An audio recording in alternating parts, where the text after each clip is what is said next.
Hello student, आप लोग कैसे हैं? मज़े हैं? आप लोग के सामने एक कंप्यूटर सब्जेक्ट से कुछ बेसिकली चीज़ें लाया गया है जो सबसे पहले यही पाई जाती है। तो जैसे में कहा गया कंप्यूटर, तो सब लोग आज की डेट में देखा जाए तो पूरी दुनिया ही हमारी किस पर चल रही, कंप्यूटर पर चल रही है। जब तक कंप्यूटर के बारे में हम नहीं जानेंगे तब कोई कार्य नहीं कर सकते हैं और न कहीं हम जा सकते हैं।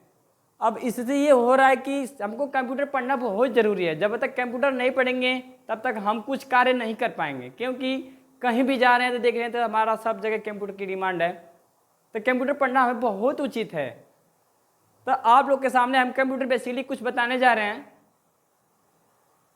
ध्यान दीजिए। जैसे कंप्यूटर का नाम क्या होता है? संगणक। कंप्यूटर तो हम इंग्लिश में बोलते हैं, लेकिन उसको हिंदी में क्या कहते हैं? संगणक कहते हैं। संगणक के नाम से जाना जाता है। तो अब इसके बारे में जैसे कुछ लोग होते हैं बोलते हैं व्हाट इज कंप्यूटर, तो जब तक हम कंप्यूटर के बारे में समझेंगे नहीं, जानेंगे नहीं, तब तक हम किसी दूसरे को कैसे समझा सकते हैं? तो इसके लिए हमें पहले कंप्यूटर को समझना पड़ेगा। कंप्यूटर होता क्या है, किसे कहते हैं? तो कंप्यूटर, व्हाट इज कंप्यूटर है, तो computer is an electronic machine. कह रहे कंप्यूटर एक इलेक्ट्रॉनिक मशीन है जिसके द्वारा हम बड़ी बड़ी घटनाओं को आसानी पूर्वक क्या कर सकते हैं? ज्ञात कर सकते हैं। या हम ये कह सकते हैं कि जिसके द्वारा हमें किसी प्रकार की ज्ञान मिलता हो उसे हम क्या कहते हैं? कंप्यूटर कह सकते हैं। जैसे में ये जो व्हाइट बोर्ड है ये भी एक तरह से हमारे क्या है? कंप्यूटर ही है, क्योंकि हमें ये क्या कर रहा है? ज्ञान देने का कार्य करता है। लेकिन एक इसमें कमी है, जो कमी का कारण है जो ये इलेक्ट्रिसिटी नहीं है। हम भी एक क्या है? कंप्यूटर हैं, लेकिन हम क्या हैं? इलेक्ट्रिसिटी नहीं है। हमारे कंप्यूटर कह रहा है कि computer is an electronic machine, यानी इसके कहने का मतलब कंप्यूटर एक इलेक्ट्रॉनिक मशीन है, क्योंकि वो इलेक्ट्रॉनिक है। हम तो इलेक्ट्रॉनिक है नहीं, इसलिए हम कंप्यूटर नहीं है। लेकिन हम ये कह सकते हैं जिसके द्वारा हमें ज्ञान प्राप्त हो उसको क्या कहते हैं? कंप्यूटर कह सकते हैं। जैसे में अगर हम कंप्यूटर के थ्रू चला जाए, जैसे मोबाइल क्या है? हमें कहीं का किसी तरह का इंफॉर्मेशन देने का कार्य करते हैं, लेकिन वो किससे चलता है? किसी इलेक्ट्रिक से चलता है, उसमें बैटरी लगा होता है। टीवी से हम बड़े बड़े न्यूज को आसानी पूर्वक देख सकते हैं। बहुत दूर दूर के न्यूज को हम क्या कर सकते हैं? उसको देखने का कार्य करता है, लेकिन वो भी किससे चलता है? इलेक्ट्रिक चलता है। कैलकुलेटर क्या करता है? वो गणना करने का कार्य करता है, लेकिन वो किससे चलता है? वो भी हमारे इलेक्ट्रिक से चलता है। इसलिए हम क्या कहते हैं? कंप्यूटर को एक इलेक्ट्रिक मशीन कहते हैं। तो जैसे मैं आप लोग के सामने दे दीजिए, computer is an electronic machine. Computer is an electronic machine. Computer is an electronic machine यानी करे कंप्यूटर एक इलेक्ट्रॉनिक यानी विद्युतीय यंत्र है। बट फॉर एग्जाम्पल जैसे में mobile, TV, calculator, etc etc. जैसे में आप लोग कभी हम समझाएं कि मोबाइल कैसे है, क्योंकि ये तो हमारे एक विद्युत से चलता है। हमें न्यूज दिखाने के क्या करता है? कार्य करता है, और कहीं का इंफॉर्मेशन लेने का भी कार्य करता है। आज की डेट में देखेंगे तो हम मोबाइल ही सब कुछ है। उसके बाद टीवी में हम देखेंगे अन्य जगहों का हम न्यूज को देखने का कार्य कर सकते हैं। कैलकुलेटर में तो हम गणना करने का कार्य करते हैं, वो भी क्या है? इलेक्ट्रिसिटी है। इसी तरह हमारे क्या है? आगे के भी अनेकों प्रकार की डिवाइस पाई जाती हैं। उसके बाद हम देखेंगे फुल फॉर्म ऑफ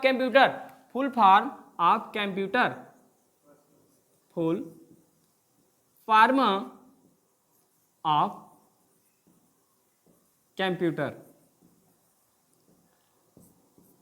जो बच्चे लिखना चाह रहे हैं इसको लिख सकते हैं, क्योंकि यही हमारी बेसिकली, अगर ये हमें नहीं लर्न रहेगा तो हमें कंप्यूटर पढ़ने का कोई मतलब ही नहीं है। हमें ज्ञान लेने से क्या मतलब? इसके बारे में कुछ जान ना पाए, क्योंकि हम पढ़ने वाले स्टूडेंट हैं। हम कहीं भी जाएंगे तो हमारे बारे में सब लोग जानते हैं, क्योंकि अगर हम इसके बारे में नहीं जानेंगे तब तक हमें पढ़ना व्यर्थ होता है। पहले इसके बारे में हमको जाना जाता है, तभी उसके बाद उसमें कदम रखा जाता है। जैसे मैं आप लोग को सामने में बोल दिया कि वर्ड कंप्यूटर हो गया था, इसी तरह फुल फॉर्म ऑफ कंप्यूटर जो कंप्यूटर से है इसके बारे में, इसके फुल फॉर्म एक एक वर्ड की इसमें हमको फोकस करना चाहिए, उसके बारे में समझना चाहिए कि ये वर्ड कहता क्या है। तो जैसे में सी जो हमारे कंप्यूटर शब्द है 8 शब्दों से मिलकर बना है, COMPUTER।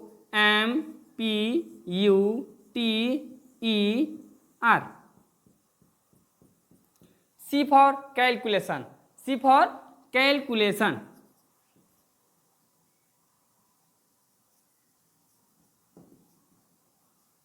O for operator, M for machine, P for purpose, U for user, T for technical, E for electronic, और फॉर रिजल्ट होता है। लिखिए बच्चे आप लोग। जैसे कैलकुलेशन, कैलकुलेशन में होता क्या है? गणना करना। कैलकुलेशन में होता क्या है? गणना करना। उसके बाद ऑपरेटर, ऑपरेटर में चलाने वाला, जो गणना कर रहा है वो क्या कर रहा है? चला रहा है।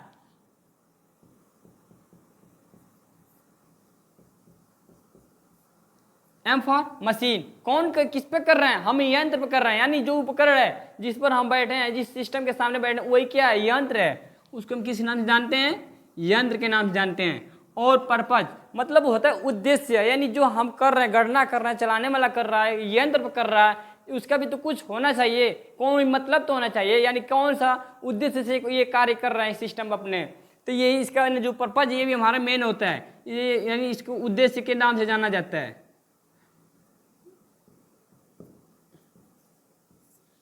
इनके खत्म हो गई था। You for user, user means क्या होता है? प्रयोगकर्ता। उद्देश्य कौन कर रहा है? जो प्रयोग कर रहा है। उसके बाद टेक्निकल, टेक्निकल मीन्स होता है तकनीकी, दिमाग। जो दिमाग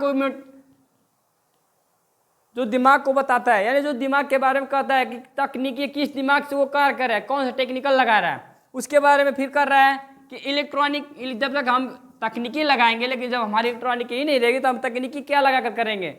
उसके बाद हमको क्या होना चाहिए? इलेक्ट्रॉनिक होने, विद्युत रहना बहुत जरूरी होता है।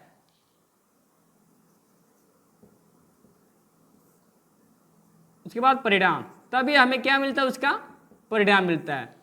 गणना करेंगे, चलाने वाला करेगा, उसके बाद यंत्र पर करेगा, उसके बाद ही हमारा उद्देश्य यानी मकसद से जिस करेगा उसका प्रयोगकर्ता। कौन करेगा? प्रयोगकर्ता करेगा। उसके बाद किससे करेगा? किसी तकनीकी से करेगा।